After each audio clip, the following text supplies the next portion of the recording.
Mesdames, Messieurs, bonsoir. Nous sommes le mercredi 16 janvier 2019. Bienvenue dans cette 5e édition de Sud Artois Hebdo. C'est l'occasion pour cette édition d'être en direct de l'espace Isabelle de Hainaut. Cette édition sera consacrée à la cérémonie des vœux de l'intercommunalité, donc ici à Bapaume, et également en ligne, puisque vous nous suivez de plus en plus nombreux. Au sommaire de cette édition, nous irons à la rencontre des vice-présidents qui ont œuvré sur les projets structurants de l'intercommunalité. Vous retrouverez, comme chaque semaine, la rubrique de la photo mystère. Jean-Jacques Cottel reviendra sur les actions phares de l'intercommunalité pour cette année 2018 et exprimera les perspectives pour cette année 2019. Enfin, et pour finir, Marc Delgrande, secrétaire général sous-préfet de l'arrondissement d'Arras, conclura la soirée en nous apportant son œil extérieur. Avant de débuter, cette édition des vœux de l'intercommunalité sera placée sous le signe de la communauté de communes du Sud Artois, aménageur d'un territoire durable. Alors partons tout de suite à la rencontre de Pierre Coll et Bernard Dereux. C'est parti.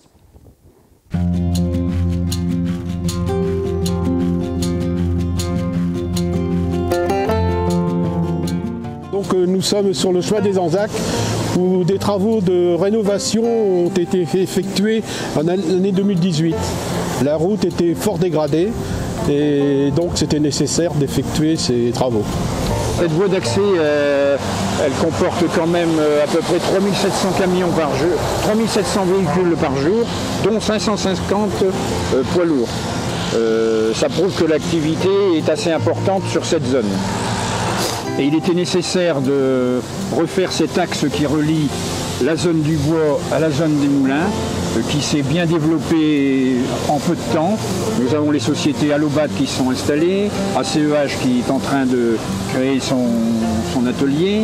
Nous avons également dans la zone du moulin une entreprise de carrosserie de véhicules anciens, Selmo qui s'est agrandi et Nansen qui a amélioré. Donc en plus de la rénovation de la voirie, des zones pour récupérer les eaux de pluie ont été mises en place. Alors d'un côté de la route a été installée une rivière sèche. Ça concerne une petite tranchée en forme de noue avec l'installation d'un bidime et des galets en surface. Et de l'autre côté de la route, des espaces verts vont être installés prochainement. Ensuite, à côté de la rivière sèche, une piste cyclable et une voie piétonne sont installées. Alors le coût des travaux s'élève à 550 000 €, subventionnés par l'agence de l'eau, le département et l'État. Dans un deuxième temps, pour l'année 2019, il sera créé un petit giratoire sur la route de Bancourt-Bapaume pour accéder à la deuxième zone d'activité. En ce qui concerne les travaux en 2018, une aire de covoiturage a été installée pour 60 véhicules. Il est vrai que la position stratégique du territoire avec la sortie de l'autoroute A1 amène énormément de trafic sur la zone d'activité. Dans le cadre du développement durable, des dalles engazonnées ont été installées sur le parking pour récupérer les eaux de pluie. Le coût des travaux s'est élevé à 210 000 €, subventionné par l'Europe, le Conseil départemental et dans le cas de la transition énergétique, des subventions TEPCV. À une époque, on essaye de réduire les consommations de gasoil. Il était nécessaire justement de favoriser ces aires de covoiturage.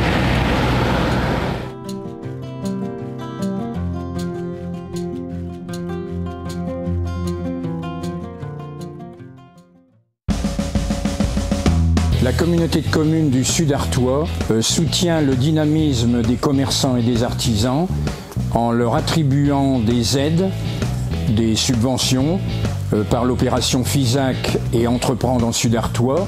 Nous sommes en partenariat avec les chambres de commerce, les chambres des métiers et de l'artisanat, la BGE, l'initiative Artois-Ternois. Madame d'Herbécourt est un exemple d'attribution cette année avec une rénovation qu'elle va vous expliquer maintenant. Madame d'Herbécourt, bonjour. Vous pouvez nous expliquer un petit peu cette attribution? Alors, c'est par l'union commerciale que j'ai appris que la communauté de communes attribuait des subventions pour par les fonds FISAC. Et donc j'ai pu en bénéficier à la suite d'un dossier que j'ai monté. Et donc ça vous fait une aide supplémentaire pour votre dynamisme? À hauteur de 40% des frais qui ont été faits pour ma rénovation de vitrine.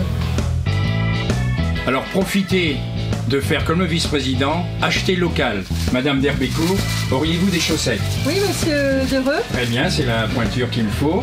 Eh bien, je vous souhaite une bonne et merveilleuse année. Merci. De réussite. Pour vous aussi.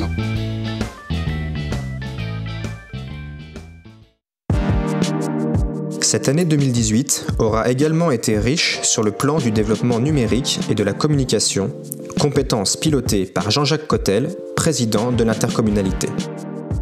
Le travail étroit, mené avec le syndicat de la fibre numérique, aura permis le début des travaux d'installation de la fibre optique sur les secteurs du territoire mal desservis en débit Internet. Ces travaux ont débuté à l'ouest pour raccorder les communes ayant rejoint la collectivité au 1er janvier 2017.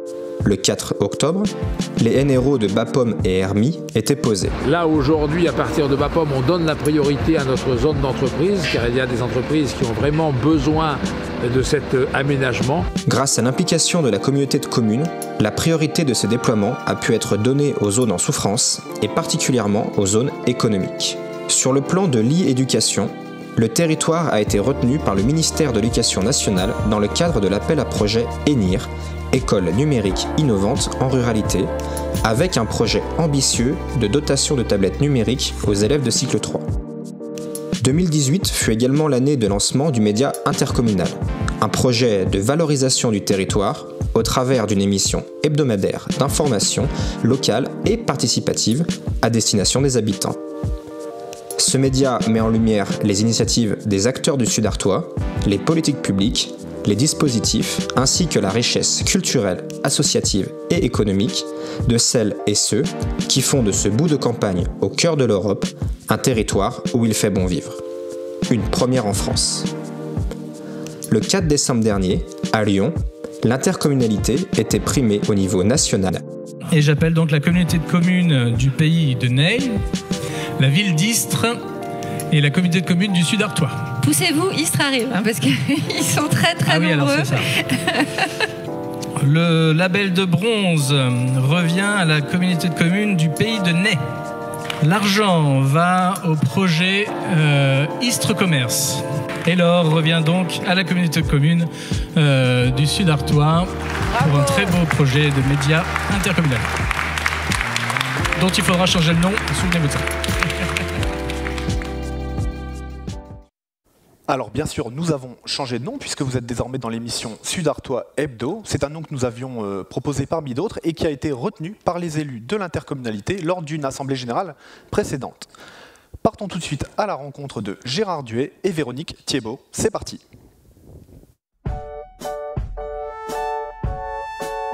L'année 2018 a été la fin du programme du territoire à énergie positive pour la croissance verte.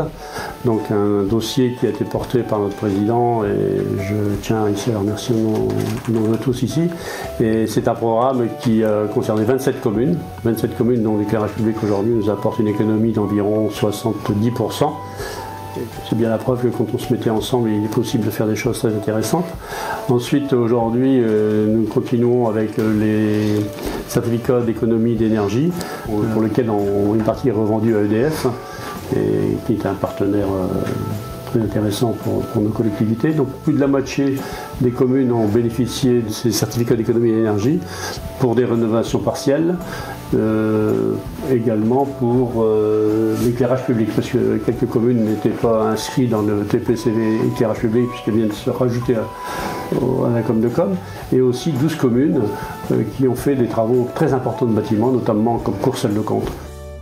Bon, bienvenue Gérard à Courcelles-le-Comte, dans nos bâtiments scolaires qui ont été rénovés en partie et avec une extension. Donc dans la continuité de la philosophie d'économie d'énergie dans sa globalité, on a pu bénéficier des aides au niveau de l'éclairage public.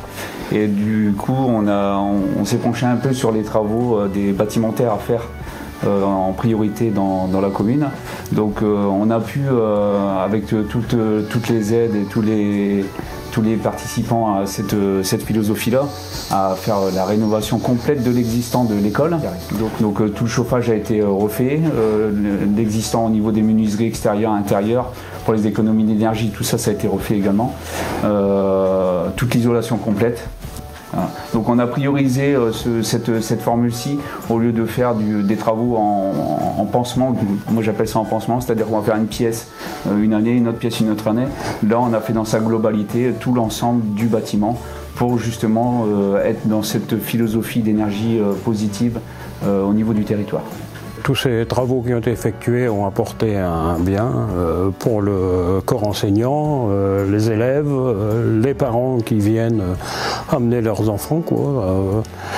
Donc maintenant il n'y a plus de radiateur, nous avons fait une pompe à chaleur, chauffage par le sol, donc ce n'est que du bonheur. Puis c'est vrai que pour les enfants c'est un confort qui n'était pas là avant. C'était vraiment, avant les pièces étaient en décomposition, le plâtre ne tenait plus, l'électricité n'était pas conforme, donc il s'imposait de toute façon de faire quelque chose, et donc là c'était vraiment le moment de passer à une évolution énergétique et pour pérenniser l'école dans les villages. C'est surtout aussi ça. Ces travaux, par ces certificats d'économie d'énergie, nous ont amené des ballons d'oxygène à toutes les collectivités. Et c'est la moitié des communes qui ont pu en bénéficier. 7 millions de travaux au total ont été réalisés sur notre territoire.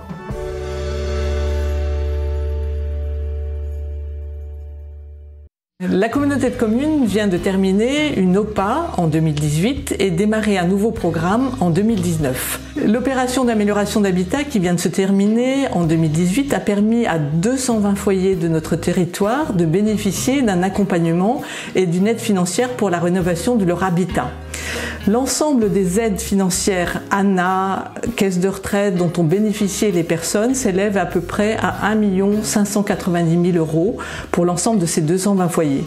La communauté de communes du Sud Artois a contribué à ce programme pour un montant de 178 000 € de subvention.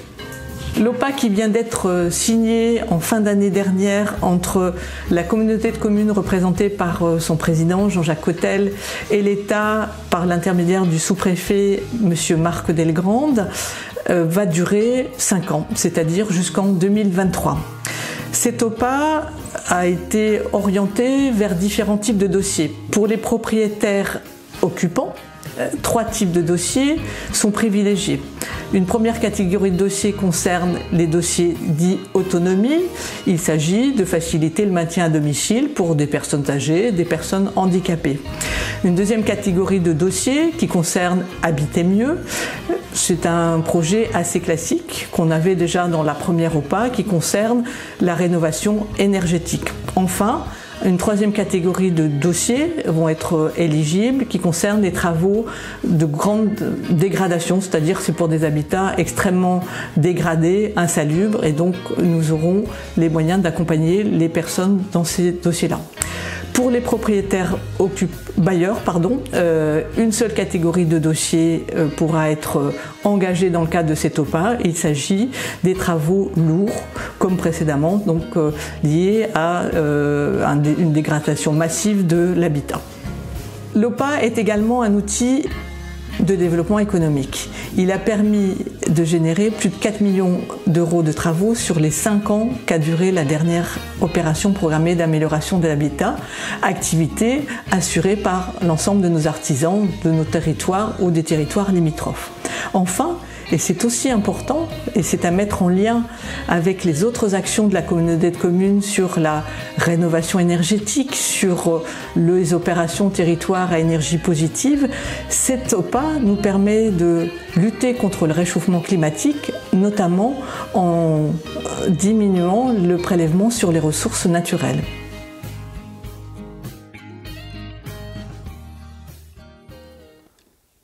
C'est donc maintenant le moment de la photo mystère de cette semaine. Donc, on va commencer par annoncer le nom du gagnant de la semaine dernière. Donc, il fallait trouver où a été prise cette photo. donc que vous voyez tous désormais. Je suis sûr que dans la salle, la plupart ont déjà trouvé. Il s'agissait bien sûr de Le Buquière, qui est en fait le haut de la statue du monument aux morts. Et donc, on a eu de nombreuses réponses, et c'est Edith Laou qui remporte le panier cette semaine. Donc on ira chez Madame Laou porter le panier d'une valeur de 20 € de produits locaux. Alors tout de suite, bien sûr, c'est la photo de cette semaine. Alors on ne souffle pas dans la salle, je vous entends déjà le dire.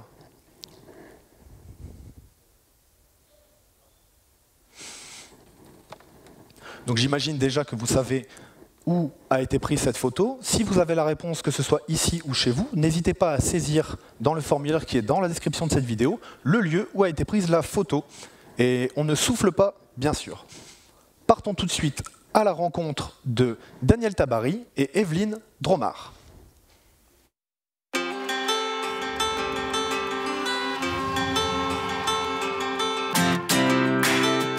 Bonjour à tous, je suis heureux de vous accueillir au Nouvel Accueil Jeune. Nouvel Accueil Jeune qui a été rénové durant cette année 2018. Accueil Jeune qui accueille aussi 210 adhérents qui ont participé aux différents séjours durant les petites vacances, durant les séjours d'été.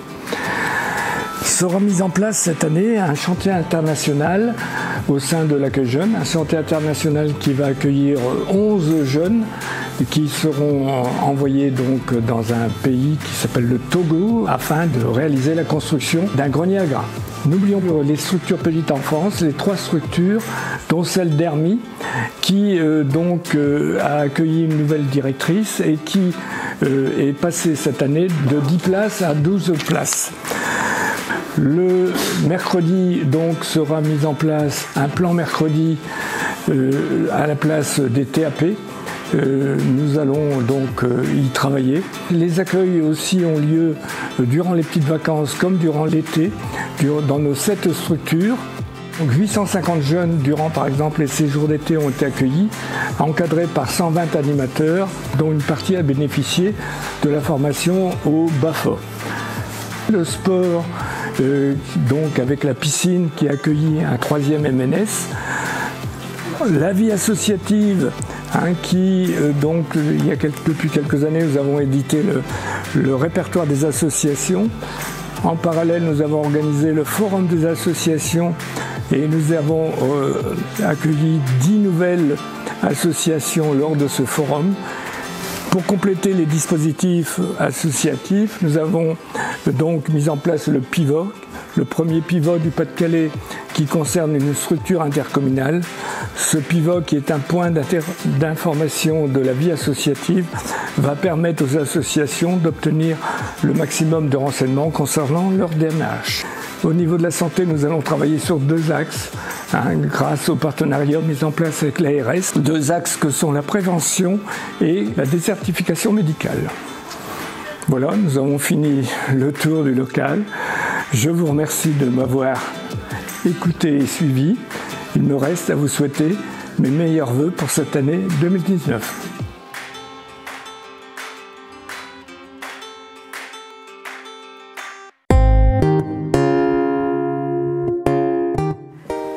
Culture et tourisme en 2018. Nous avons pris le temps de vivre avec nos 2 artistes en résidence, Afshin Ghaffarian et Julie Maresque, avec le groupe Techné qui nous a proposé 6 représentations en juin. Canal en fête et la visite du tunnel de Rieulcourt. Le concert du jeune orchestre du Hainaut Cambrésis. Les portes ouvertes d'ateliers d'artistes. Pendant les journées du patrimoine, première rencontre avec la famille Cassorti à Amelincourt, avec 2 concerts dans le cadre du festival des Inouïs. La semaine bleue, 2 spectacles très fréquentés comme chaque année.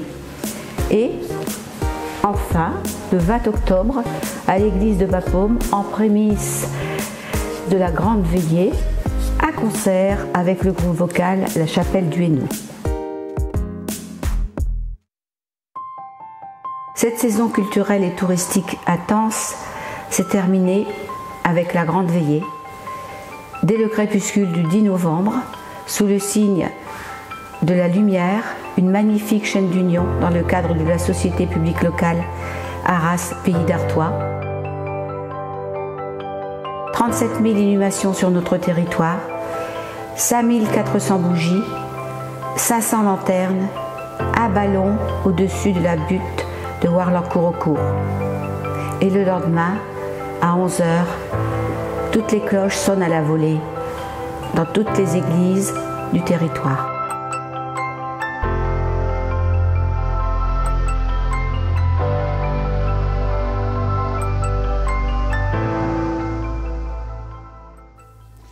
Eh bien, le tour des vice-présidents et vice-présidentes est donc terminé. Nous pouvons désormais accueillir sur scène Jean-Jacques Cottel, président de la communauté de communes du Sud-Artois. Mesdames et messieurs les vice-présidents, vous pouvez rejoindre Jean-Jacques Cottel sur scène. Il y a un espace prévu à cet effet.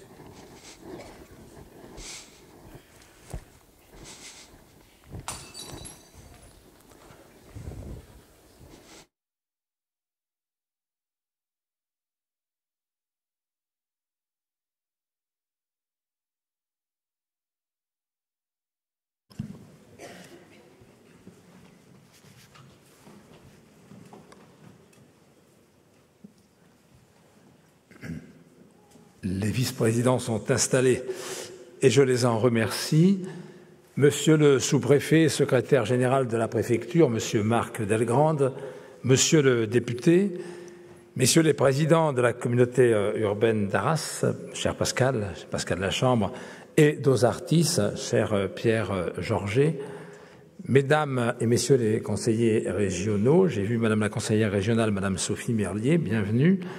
Mesdames et messieurs les conseillers départementaux, mesdames et messieurs, chers collègues, mesdames et messieurs, en vos grades et qualités, je salue tout particulièrement les autorités de la gendarmerie, monsieur Gonzalez, monsieur Ray, je salue monsieur Devise, président de la Chambre de commerce, et je vous salue, bien entendu, toutes et tous, mesdames et messieurs.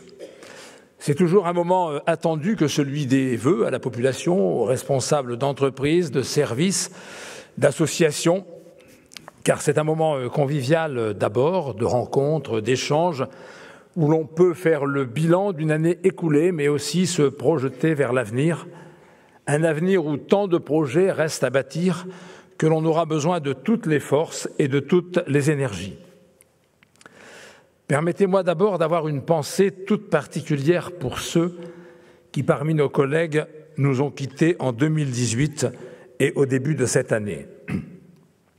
En effet, nous avons eu la tristesse la semaine dernière de perdre notre collègue René Arnoux, premier adjoint de Jean-François Dercourt à Martinpuy et délégué communautaire adjoint. Il était présent à toutes nos réunions intercommunales. René était un ami. Travailleur toujours présent au service des autres et de la collectivité, il savait nous apporter sa joie de vivre et sa jovialité lors de nos rencontres. Il va beaucoup nous manquer et je réitère toute ma sympathie à sa famille et à nos collègues de Martinpuy autour de leur mère. Au cours de cette année 2018, nous avons eu aussi la douleur de perdre Camille Masson, maire de Puisieux, et Gérard Pouillaude, qui avait été maire de Bancourt pendant de longues années. Nous les avons appréciés tous les deux, avec des caractères très différents, mais toujours disponibles pour leur collectivité. Notre sympathie renouvelée va aussi à nos amis de Puisieux et de Bancourt, avec leurs maires qui ont succédé, Jacques Bonnet et Bernard Rouzeret. Cela a fait beaucoup pour une seule année, d'autant que nous avons aussi perdu notre regretté Philippe Rappeneau, partenaire essentiel, président de la CUA. Et je salue, comme je l'ai dit tout à l'heure à cet effet, le nouveau président Pascal Lachambre, que nous avons l'honneur et le plaisir d'accueillir ce soir. Une pensée toute particulière également pour Jean-François Després, président du SCOTA, et Albert Rivaud, ancien maire de Puisieux, qui nous ont malheureusement aussi quittés. Je voudrais en premier lieu vous remercier, chers collègues, conseillères, conseillers communautaires, les membres du bureau, mais aussi les conseillères et conseillers municipaux de nos 64 communes qui ont à valider nos projets, nos actions et nos réalisations. Je remercie bien entendu particulièrement mes vice-présidents que nous avons entendus tout à l'heure s'exprimer il y a quelques instants, donc des projets relevant de leurs compétences. Merci, chers collègues, pour votre collaboration au quotidien. J'en profite aussi pour saluer le travail à nos côtés des collaborateurs et salariés de notre collectivité autour du directeur des services, M. Dubois, et des directeurs de pôle. Nous sommes épaulés par de très bons professionnels et nous avons besoin de cela pour progresser vers toujours plus de services à la population, parmi lesquels notre service enfance-jeunesse, petite enfance, qui regroupe bon nombre de salariés, offrant à tous nos jeunes de 0 à plus de 20 ans de multiples activités et un accueil de qualité. Et j'en profite aussi, parce que Daniel me l'a soufflé tout à l'heure à l'oreille, pour saluer, il a salué les différents services enfance-jeunesse, mais nous avons aussi le relais assistante maternelle qui fonctionne très bien, et j'en profite pour le dire. Je profite aussi de ce moment pour saluer le travail de notre personnel de piscine, car ce soir, ils sont là, et je n'ai pas souvent l'occasion de les saluer, donc je les salue, et je suis très heureux de les accueillir avec l'ensemble du personnel intercommunal. Merci également aux partenaires qui nous épaulent, notamment financièrement. Je veux parler de l'État, de la région, du département, de la Fédération départementale d'énergie, voire de l'Europe. Nos investissements sont réalisables, en effet, s'ils sont financés. Nous avons ainsi réalisé un certain nombre d'investissements et dans le même temps, nous avons dessiné nos projets dans un schéma de développement et de cohérence territoriale, le SCOT, avec nos partenaires de la CUA et des campagnes de l'Artois pour les 10 à 20 ans à venir. Revenons d'abord aux investissements réalisés, comme cela a été exposé de main de maître par nos deux compères tout à l'heure. Donc, je veux parler de la route des Anzacs. Cette route des Anzacs nous permet donc, dans la continuité de la rue de la République, un accès à nos entreprises, comme cela a été dit, dans le respect de l'environnement et avec une piste cyclable, piétonne et la gestion des eaux pluviales. Et je voudrais insister sur le côté environnemental, car parfois nous ne comprenons pas encore qu'il est nécessaire, notamment, de gérer les eaux pluviales sur place, et c'est ce que nous faisons avec cette route des Anzacs, donc renouvelée récemment. Et puis cette route des Anzacs nous permet aussi, et c'est important de le dire, je le crois, d'envisager à l'avenir la fin du futur contournement de Bapaume, car elle permettra, dans la continuité de la rue de la République, de rejoindre la RD 917, je l'espère, et j'en appelle au Conseil départemental, puisque ce dossier est sur la table depuis un certain nombre d'années, et je crois donc dans la contractualisation que nous allons mettre en place pour réaliser donc ce futur contournement de la ville autour de nos entreprises. Et puis, Pierre Coll vous disait tout à l'heure que ce projet est financé par l'État. Il va être financé par l'État. J'étais à côté de Monsieur le secrétaire général et je pense qu'il a vu cette réalisation et qu'il sera sensible à son financement. L'aire de covoiturage, quant à elle, vous l'avez vu sur les images, elle est terminée. Elle a été terminée en fin d'année dernière et elle est déjà très utilisée. Vous avez vu les voitures qui étaient sur le parking de cette aire de covoiturage. Et je vais vous raconter une petite anecdote. Dans mes déplacements au cours des vœux, je vois l'autre jour une dame assez âgée et elle me dit « Monsieur Cotel, je vous félicite pour votre aire de covoiturage. » Je dis « Ah bon, vous l'utilisez ?» Elle dit « Ah oui, moi j'ai affaire à Blablacar. » Et je commande une voiture, elle vient me chercher là sur place et je vais voir mes enfants à Orléans et ça me coûte pas cher, ça me coûte aller aux environs de 25 €. Puis elle me dit, et l'autre jour j'étais même avec 4 hommes dans la voiture. Et je dis bon, ça s'est bien passé, ah oui, très bien, me dit-elle. Et donc, vous voyez que cette dame est un exemple de la mobilité que l'on peut mettre en place en milieu rural. Et je pense que cette aire de covoiturage sera effectivement très utilisée, à côté d'un point d'arrêt de bus qui est fréquenté par les autobus Flixbus qui emmènent les passagers jusqu'à Paris. Et donc vous voyez que l'on met en place déjà sur notre territoire des outils qui permettent de répondre à la mobilité de nos concitoyens. Nous savons que ces problèmes de mobilité sont importants pour nous et à partir de ces réponses que nous venons d'apporter, nous allons essayer à l'avenir d'en apporter d'autres, notamment en nous penchant sur le transport à la demande et aussi à partir de la gare d'Achiette-le-Grand. Comme vous avez pu le voir aussi, d'autres investissements d'opportunités ont également été menés. Profitant des 2,5 millions d'euros versés dans le cadre de la transition énergétique pour la croissance verte et les certificats d'économie d'énergie, avec aussi l'aide de la Fédération départementale d'énergie. Donc Gérard Duet en a parlé tout à l'heure, fort brillamment, en disant que notre éclairage public a effectivement été financé, qu'il permet des économies d'énergie. Nous avons acheté du matériel, nous avons acheté des voitures électriques avec ces fonds venant de la transition énergétique. Nous avons isolé nos bâtiments publics au bénéfice de tous et, bien entendu, de la communauté de communes aussi. Cela nous a permis de réaliser d'excellentes opérations. Nous allons continuer d'ailleurs dans le cadre de notre plan climat-air-énergie, mais aussi avec la nouvelle opération d'amélioration de l'habitat, à favoriser l'isolation des bâtiments, des logements, des particuliers. L'État et la collectivité, on l'a vu sur les images tout à l'heure, ont versé 4,5 millions d'euros pour aider à la rénovation de logements. Ce n'est pas neutre et nous avons signé le contrat, vous l'avez vu, avec cet apport financier conséquent entre M. Marc Delgrande, sous-préfet, et moi-même le 4 décembre dernier. Il s'agit là d'une excellente opération porteuse pour notre territoire et ses habitants. Nous voulons, avec la production éolienne, le solaire et pourquoi pas la méthanisation, devenir un territoire à énergie positive et nous y parviendrons vite, je l'espère. J'ai d'ailleurs rencontré récemment les dirigeants régionaux de GRDF, Gaz de France, le directeur de l'ADEME, c'était en Allemagne, mais aussi Enedis, et nous allons travailler sur ce sujet de la production d'énergie en 2019 avec de réelles possibilités sur notre territoire. C'est un objectif essentiel. Le développement durable sera encore notre priorité avec la promotion des circuits courts, d'une alimentation de qualité et la lutte contre les déchets alimentaires.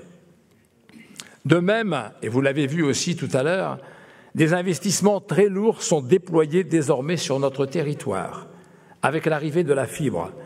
Et ce sera là un autre objectif à tenir impérativement avec une alimentation de l'ensemble de nos 64 communes dans les 2 ans au maximum.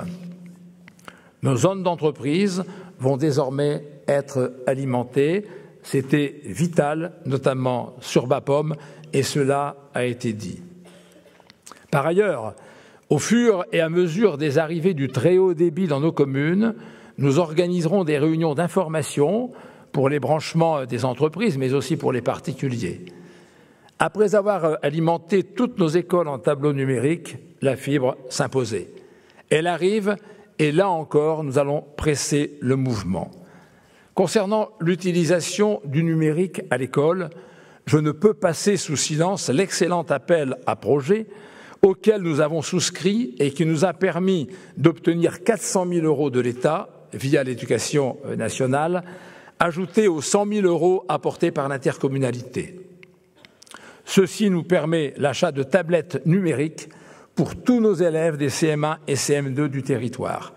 J'ai signé la concrétisation de ce projet avec M. Toupry, inspecteur d'académie, et M. Lavoisie, qui est ici présent et que je salue, inspecteur départemental de l'éducation nationale. C'était en décembre. Excellente opération également. Notre communauté de communes investit pour elle-même, mais aussi pour l'ensemble de ses communes, que ce soit sur le plan économique, social, éducatif ou culturel, et ceci toujours au profit de nos habitants, de tous nos habitants. Nous travaillons ensemble pour tous, pour nous tous, villages et bourgs-centres, Ainsi, il n'est pas inutile de rappeler quelques chiffres qui ne sont pas neutres et qui nous permettent de percevoir la réalité de nos actions au service de tous. Savez-vous, par exemple, que notre communauté a distribué uniquement en fonctionnement à l'ensemble de ses communes, avec la dotation de compensation, l'abonnement au haut débit et la contribution incendie, je ne compte pas le transport gratuit, eh bien nous avons distribué cette année, en 2018, aux communes, plus de 2 600 000 €. Savez-vous, autre exemple, combien sur le mandat nous aurons versé en investissement pour le développement de nos communes, sans compter l'arrivée de la fibre, où l'on va devoir payer les prises? Eh bien, nous aurons versé, à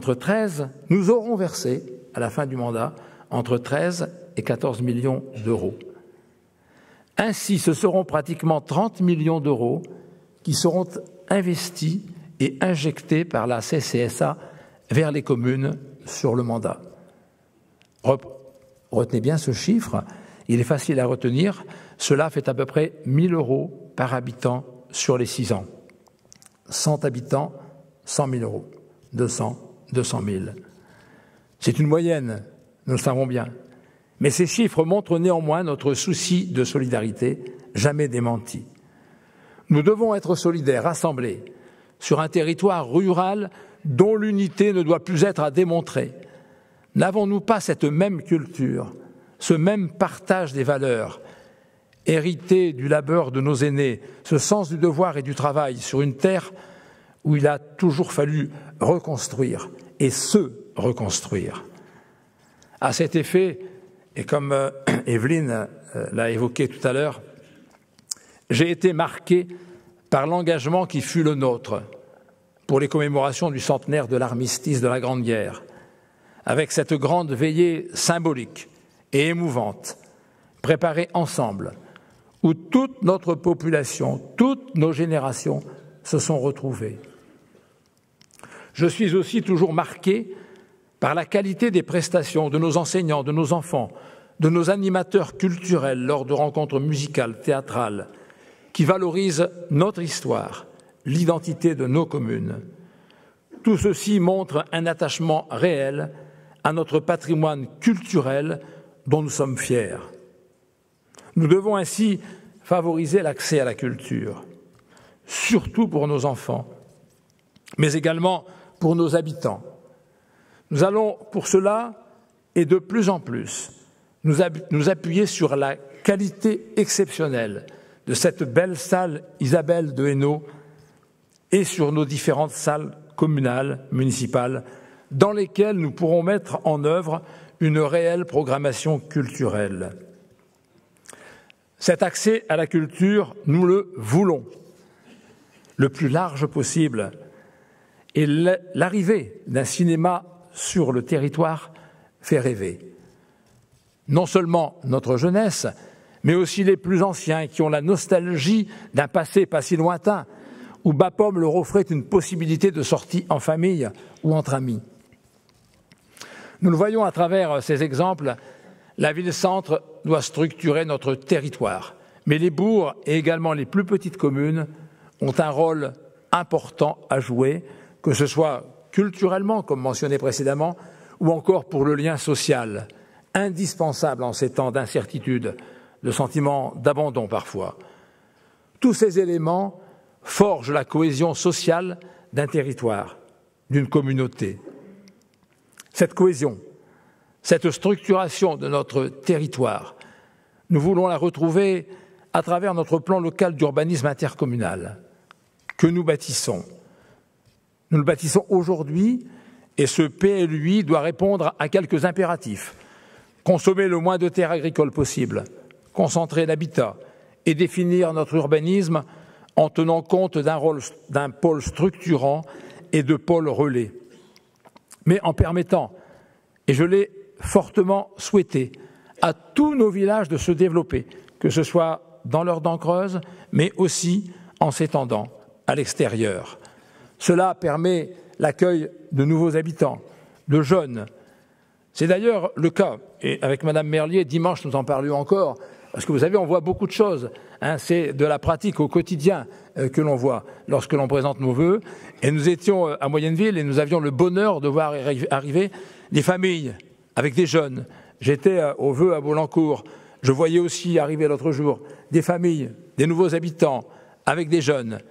Et je me disais que tout ça était rassurant. Notre ruralité est toujours une valeur sûre. L'attrait de notre territoire passera néanmoins par l'attractivité toujours plus forte de notre ville-centre et de nos centres-bourgs.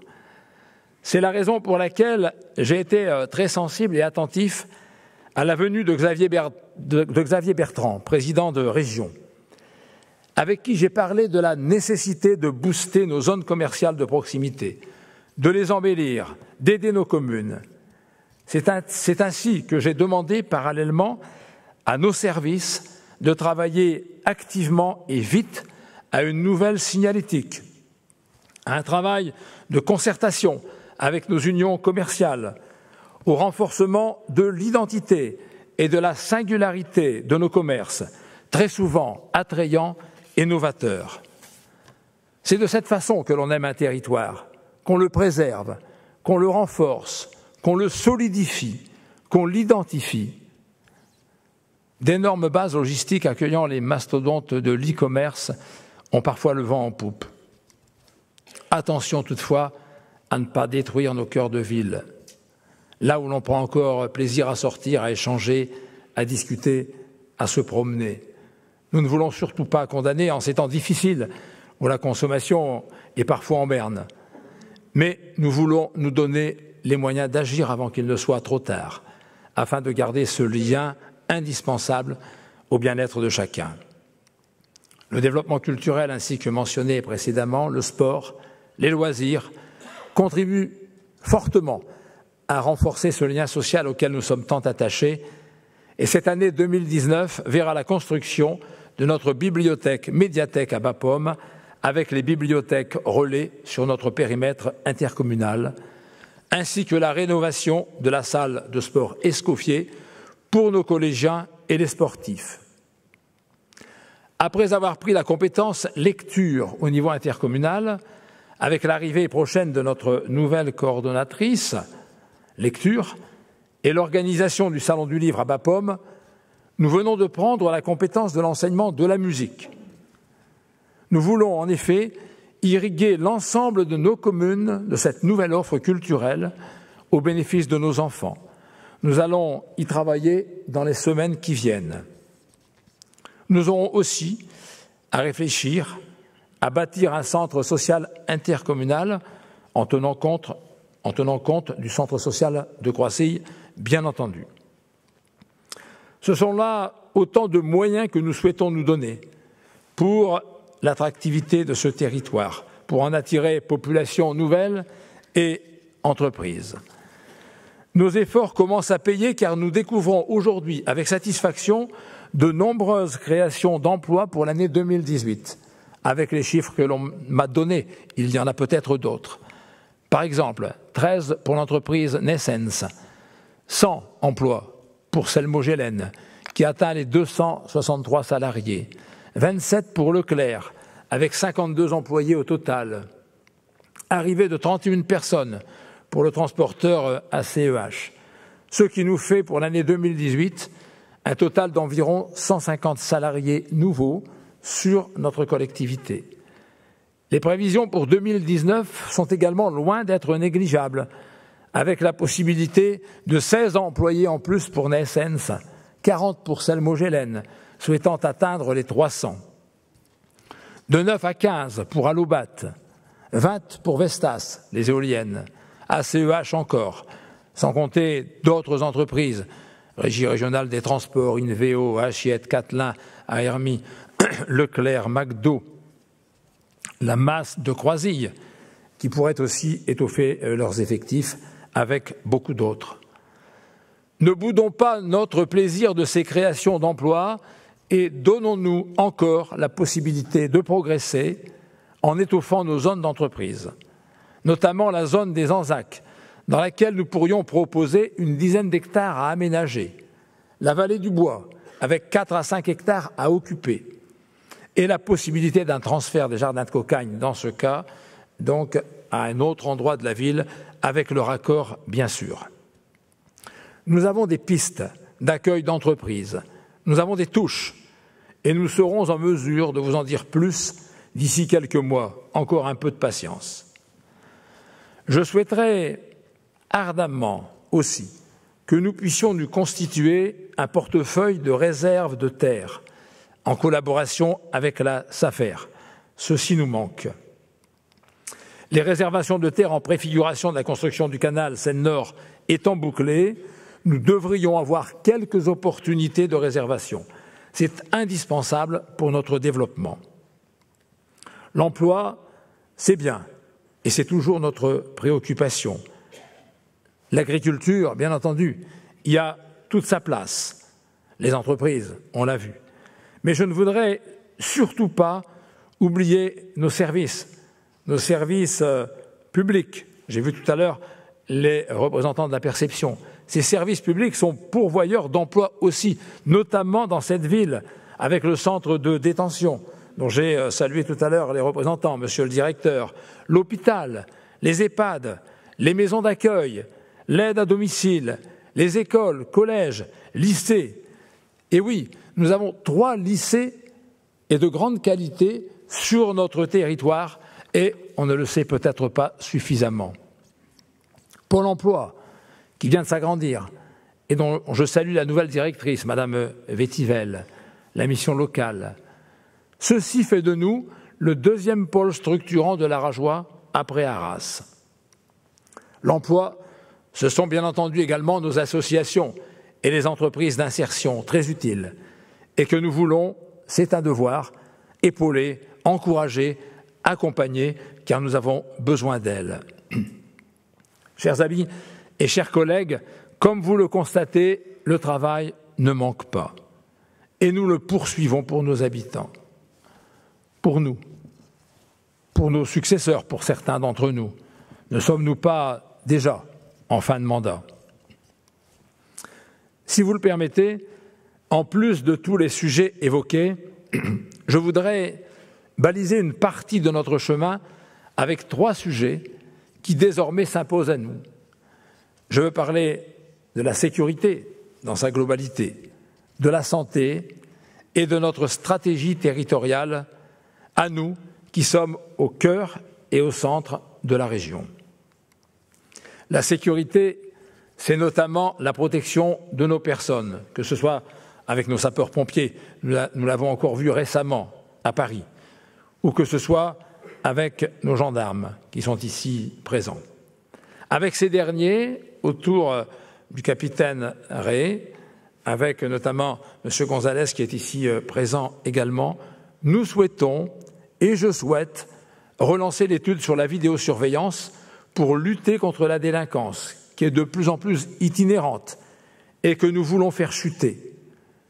Nous allons nous y attacher rapidement, sachant que le travail mené avec nos forces de l'ordre porte déjà ses fruits. Et puisque nous parlons des gendarmes, je tiens à souligner également l'avancement rapide du projet de construction de la nouvelle caserne qui permettra un accueil le plus favorable possible à nos personnels de gendarmerie avec un regroupement de 2 brigades permettant une meilleure efficacité. La sécurité, je disais dans le sens large, c'est aussi la protection de nos biens, de nos habitations, de nos cultures, de nos paysages, contre notamment les dérèglements climatiques de plus en plus fréquents. En effet, après avoir été fortement marqués, je me rappelle, par les épisodes d'inondation à Pans-en-Artois en 2016, eh bien nous avons été fortement frappés ici, sur notre territoire, en 2018. Nous devons tout mettre en place, avec le monde agricole, les communes, pour lutter contre ces phénomènes d'inondation et d'érosion des sols. Une étude a été commandée sur les secteurs de Vauvrecourt et de Noreuil, ainsi qu'à l'amont, et cette étude devra déboucher sur des solutions à mettre en œuvre. Tout ceci servira d'exemple sur le territoire, où nous devrons ensuite prendre des mesures d'aménagement et d'accompagnement dans les prochaines années. Concernant la santé, notre contrat local de santé va être mis en place dès la fin de ce mois. Sachez que je suis sensible, que nous sommes sensibles aux différentes actions de prévention pour la santé. Mais devant l'urgence, je veux absolument que l'on puisse se concentrer sur le sujet majeur qui est celui de la médecine générale. Tout d'abord, ne laissons pas croire que rien n'est proposé sur notre territoire, alors que nous nous sommes battus, que je me suis battu avec d'autres pour la venue de nombreux spécialistes au centre hospitalier de Bapaume, que nos services d'aide à domicile fonctionnent bien, que nos soins de suite de l'hôpital sont performants et accueillants, de même que nos services de soins palliatifs ou encore les services paramédicaux très complets, les structures pour les aides à l'enfance, accessibles et à proximité, contrairement au passé. Nous avons même accueilli ici à Bapaume une sage-femme et la médecine du travail s'y est installée. Non, ce qui manque, ce sont nos médecins de ville ou de campagne. On les appellera comme on veut. La mentalité a changé et nous ne voulons pas relancer le débat sur le souhait du salariat pour un grand nombre de professionnels. Toujours est-il que nos départs ne sont pas remplacés. L'exemple d'Hermie est très parlant, avec la baisse de 5 à 2 médecins, aujourd'hui revenus à 3, mais c'est malheureusement encore insuffisant. Je ne peux pas jouer au maquignon, opposer nos territoires. Cela ne serait pas correct. Mais nous allons saisir la chance qui nous est offerte avec le passage en zone d'intervention prioritaire, ZIP, pour recevoir des médecins assistants en plus, tout en permettant la découverte de nos communes aux étudiants et médecins sous forme de promotion. Il n'y a qu'une seule chose que nous n'arriverons pas à proposer à nos jeunes médecins. C'est une plage de sable fin, inondée de soleil, où poussent les cocotiers devant leur cabinet médical. Qu'ils sachent néanmoins que nous sommes une terre d'accueil et d'hospitalité, prête à leur proposer des conditions de travail très acceptables. Nous leur montrerons en les invitant à venir chez nous. La solution sera peut-être ensuite la proposition de création d'un centre médical. Il faudra peut-être envisager cette solution. Enfin, le dernier point concerne la stratégie à mettre en place pour notre territoire. Nous avons souhaité notre intégration au pôle métropolitain pour être plus fort, en partenariat avec nos communautés voisines, dont la CUA, présidée par Pascal Lachambre, aux Artis et le président Pierre Georget, les campagnes de l'Artois, Cœur d'Ostrevent et d'Ouésy-Aglo. Nous travaillons activement sur différents sujets essentiels, tels que la santé, que nous venons d'évoquer, les problèmes liés à l'eau, que nous venons aussi d'évoquer, et bien d'autres sujets. Mais aussi, et bien entendu, nous travaillons à la quête de subventions régionales en nous appuyant sur la dynamique du pôle. Tout ceci peut paraître abstrait lorsque l'on en discute entre nous, et pour certains. Mais c'est pourtant essentiel pour notre stratégie de développement à venir, avec le souci de solidifier nos collectivités dans une cohérence de solidarité. Il nous faut par ailleurs prendre conscience de notre positionnement central au sein de la région, nous qui avons été longtemps excentrés. Déjà, notre salle Isabelle de Hainaut attire les regroupements régionaux. Demain, en sortie d'autoroute, il nous faudra faire la part belle, la place belle aux entreprises. Et nous devrons engager pour cela un partenariat étroit avec nos voisins pour les offres foncières d'opportunités. Nous devrons aussi nous appuyer sur le positionnement intéressant de notre gare à Achiette, sur son aménagement. Et puis, nous ne pouvons faire l'impasse sur le futur canal. C'est une évidence. Nous souhaiterions néanmoins que l'évidence se transforme en certitude de financement, en certitude d'implication de l'État. Je parle de l'État au sommet. Avec Pôle emploi BAPOM, nos demandeurs d'emploi auraient ainsi de réelles chances de salariat. Avec les collectivités voisines, nous pourrions envisager les activités économiques induites, etc., etc., etc. Je vais arrêter là, car je ne voudrais pas être la Perrette qui bâtissait des châteaux en Espagne. Non, plus sérieusement, avec la région et le département, avec nos voisins, avec les services de la préfecture, nous allons continuer la préparation de ce projet pour lequel nous devons avoir la meilleure lisibilité en termes de développement. Nous le voyons, notre mission consiste à agir, mais aussi à préparer l'avenir. Nous sommes dans l'action et nous sommes dans l'anticipation. Concernant notre action, nous devons la médiatiser, informer, dire ce que nous faisons.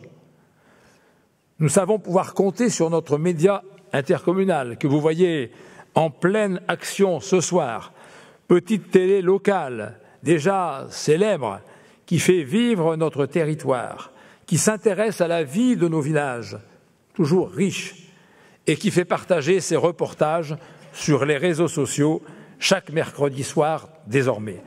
Bravo à l'équipe de communication qui a récemment été primée à Lyon, on l'a vu sur les images.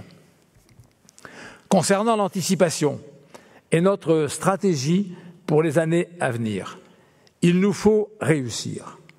Et le partenariat mis en place avec l'État, avec la région, avec le département et nos communautés voisines est essentiel, important. L'union fait la force. Ce n'est pas nouveau. C'est d'ailleurs une excellente formule, positive. On en a bien besoin.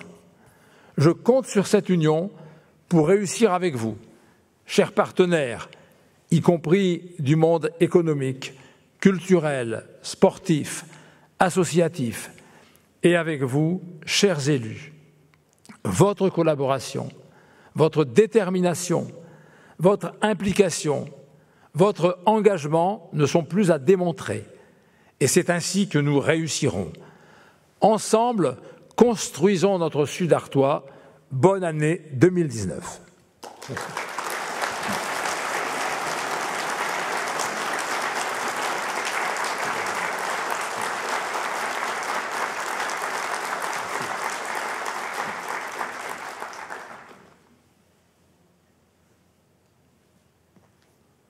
Alors, vous voyez, la coordination n'est pas évidente. On a une petite, un petit moment d'égarement. Monsieur Delgrande, secrétaire général, sous-préfet, vous êtes demandé pour conclure cette manifestation.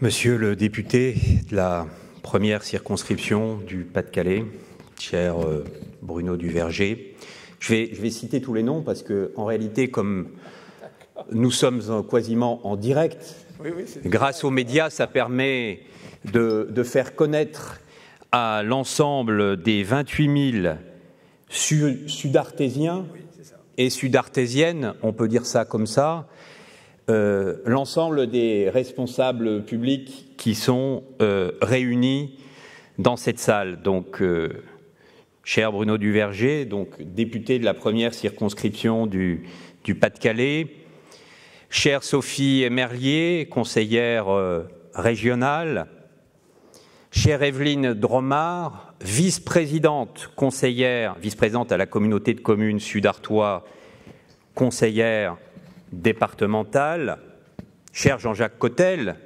président de la communauté de communes Sud-Artois et maire de Bapaume. Naturellement, il faut saluer vos voisins. Cher Pascal Lachambre, président de la communauté urbaine d'Arras, cher Pierre Georget, président de la communauté de communes Ozartis-Marquion, saluer naturellement vos vice-présidentes. Oui, je le dis parce que on a peu de maires féminins sur l'arrondissement d'Arras. 34. sur 358 communes. Et toutes les communautés de communes n'ont pas 2 vice-présidentes. Donc ça mérite d'être signalé parce que les 28 000 sud-artésiens et sud-artésiennes, voilà, il y a autant de sud-artésiens que sud-artésiennes à epsilon près. Donc ça mérite d'être signalé. Saluer aussi tous les maires, membres du conseil communautaire, les 64 communes que constitue la communauté de communes Sud-Artois. Je souhaiterais saluer aussi les responsables de la gendarmerie, le chef d'escadron Gonzalez, le capitaine Ray. Je crois que dans la salle, vous l'avez dit, Monsieur le Président, nous avons un inspecteur de l'éducation nationale, les membres de la DDFIP qui doivent être aussi dans la salle. Et si vous me le permettez, Monsieur le Président, saluer tous les fonctionnaires de la fonction publique d'État et de la fonction publique hospitalière, et allons-y aussi sur la fonction publique locale, de manière à ce qu'aucun ne se sente oublié. Je rappelle que dans le Pas-de-Calais, je n'ai pas les chiffres pour la communauté de communes Sud-Artois, c'est 36 000 fonctionnaires d'État qui agissent au service de nos concitoyennes et de nos concitoyens. J'ai vu aussi le directeur de l'Office de tourisme intercommunal, Christian Berger, qui a beaucoup œuvré pour que la grande veillée soit une réussite. Je sais que je saluer aussi Jean-Marc Devise, le président de la CCI Artois, et le nouveau directeur du centre pénitentiaire de Bapaume. Oui, mais il faut le dire, parce que nos concitoyennes et nos concitoyens doivent savoir qu'ils ne sont pas abandonnés par l'État et que l'État est nombreux à leur service. Et puis, vous saluez toutes et tous.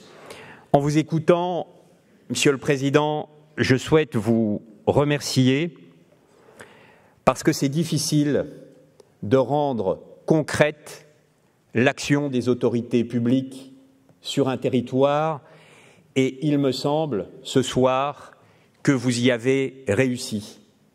C'est vrai, dans le monde d'aujourd'hui, qui est un monde complexe, dans un pays complexe et puissant comme le nôtre, organisé tout au long de l'histoire par une organisation administrative décentralisée que nos aînés, que nous-mêmes, nous avons voulu, le mécano qui est créé est compliqué à appréhender et peut donner l'impression, lorsqu'il est mal montré, qu'il est inefficace.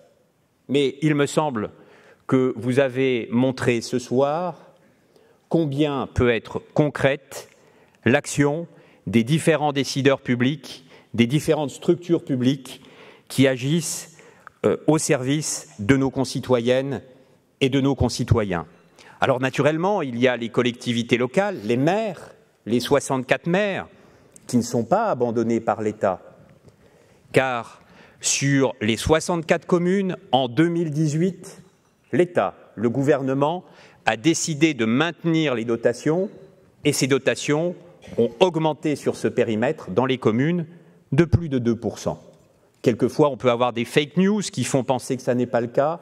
Je considère que le rôle du représentant territorial de l'État est de le rappeler, et pour être plus fin, sur 64, dans 37 communes, les dotations, la DGF augmente, dans 27, elle baisse.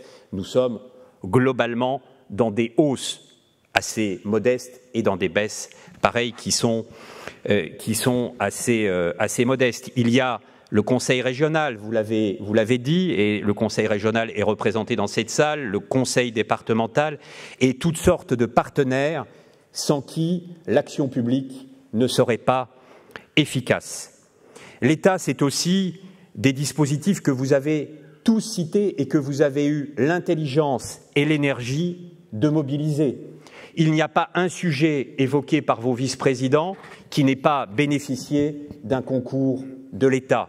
Je ne vais pas tout rappeler parce que je ne veux pas répéter moins bien que vous et vos vice-présidents ce qui a été dit, mais tout de même, le FISAC, le fonds de soutien au commerce et à l'artisanat qui permet de garder vivants les centres-bourgs, dont Bapaume, mais pas que, il peut intervenir à d'autres niveaux sur l'intercommunalité, l'OPH, qui permet de rénover, Madame la vice-présidente, nous avons signé récemment la convention.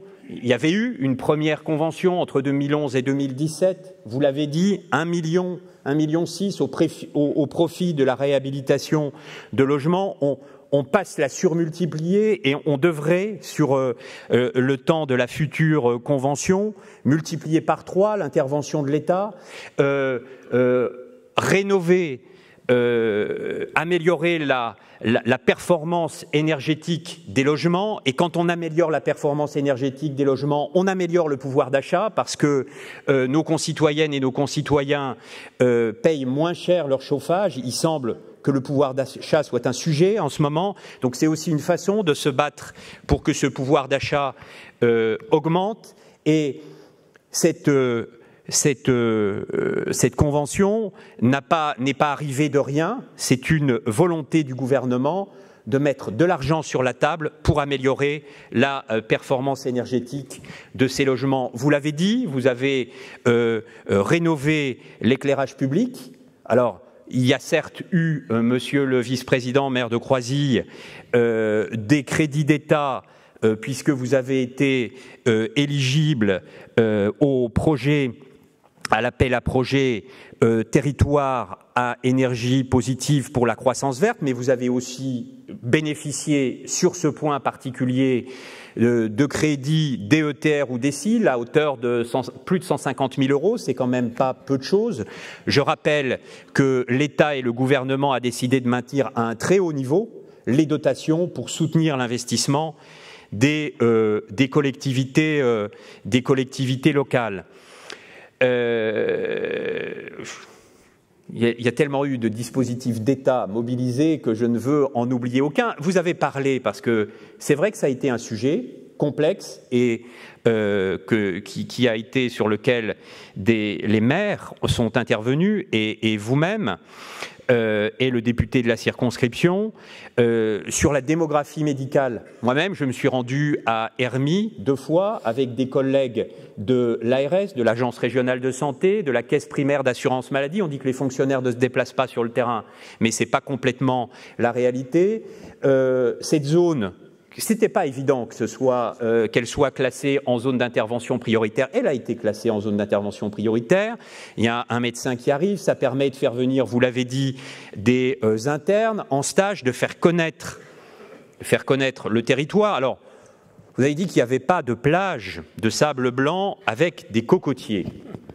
Moi, quand on m'a dit que j'allais être nommé dans le Pas-de-Calais, il y a 3 ans et demi, tout le monde me disait oh, le climat. Mais moi-même qui suis lorrain d'origine, je peux vous dire que votre climat est plus qu'acceptable et qu'on sent bien l'influence maritime qui vient un peu tempérer les périodes les plus froides. Et donc, le climat chez vous est plus qu'acceptable, Monsieur le Président. Il ne faut pas avoir de complexe. Voilà. Franchement, vous avez réussi donc à mobiliser toutes sortes de dispositifs pour qu'en réalité, la vie concrète de vos concitoyennes et de vos concitoyens, avec l'ensemble donc des partenaires, vous l'avez dit, soit meilleure en 2018 et à l'avenir dans notre territoire. Moi, je voudrais ajouter aussi que vos vœux nous montrent que nous n'avons pas de raison de ne pas avoir confiance en nous-mêmes, pas de raison de désespérer de nous-mêmes. Nous sommes sur un territoire, le taux de chômage, nous le disions avec Pierre Georget et Pascal Lachambre, le taux de chômage sur le bassin d'emploi Artois-Ternois est très en dessous de la moyenne nationale. Nous sommes à 8,1% alors que actuellement au niveau national nous sommes à 8,9 et autour de 11 au niveau régional. Donc nous n'avons pas de complexe à avoir. L'énergie de ce territoire se concrétise au profit de ses habitants. Alors naturellement, on ne va pas éluder les difficultés récentes. Que peut-on se souhaiter pour 2019 collectivement? On peut se souhaiter de garder la même énergie, d'être capable de se saisir que les difficultés que nous avons rencontrées, que nous continuons à rencontrer, se transforment en opportunités, que la proposition de grand débat national soit utilisée pour que nous parlions, pour que nous fassions de la pédagogie, pour que des propositions intelligentes remontent et qu'elles puissent être prises en compte. Je sais qu'un certain nombre de maires, peut-être le président de la communauté de communes, sera amené à prendre des initiatives. Le préfet a désigné hier un référent pour soutenir l'action des collectivités en cette matière, pour faciliter les débats. Ni l'État ni les élus n'ont pour vocation à dire ce qu'il faut, mais simplement à faciliter le débat. Donc profitons de cette opportunité qui est assez rare pour qu'elle puisse être saisie avec le plus de pertinence possible, pour que nous soyons capables de dialoguer de façon sereine et productive.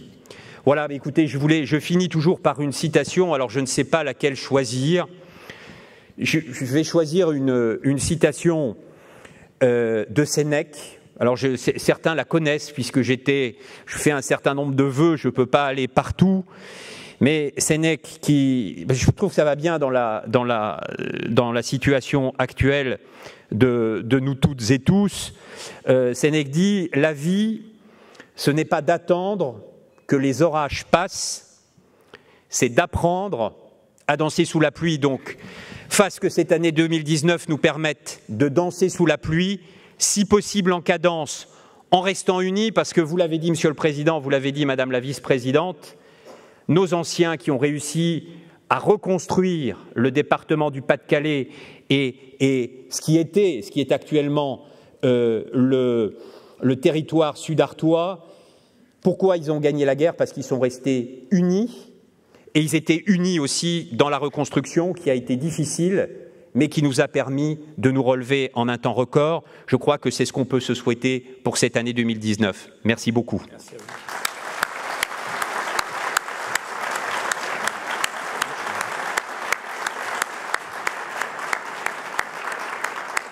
Donc, c'est désormais le moment de clore cette cérémonie des vœux 2019. Alors, j'étais au téléphone avec ma maman, on a loupé le lancement de monsieur le sous-préfet, on s'excuse à ce niveau-là, mais les mamans passent avant tout. Bonne année 2019. Merci à toute l'équipe technique qui a permis la réalisation de ce Sud-Artois Hebdo. Merci à vous qui êtes ici dans la salle d'être venus si nombreux. Alors pour vous, la fête continue puisque nous allons pouvoir nous retrouver autour du verre de l'amitié. Et pour les personnes qui sont en ligne, à mercredi prochain. Bonne soirée à tous.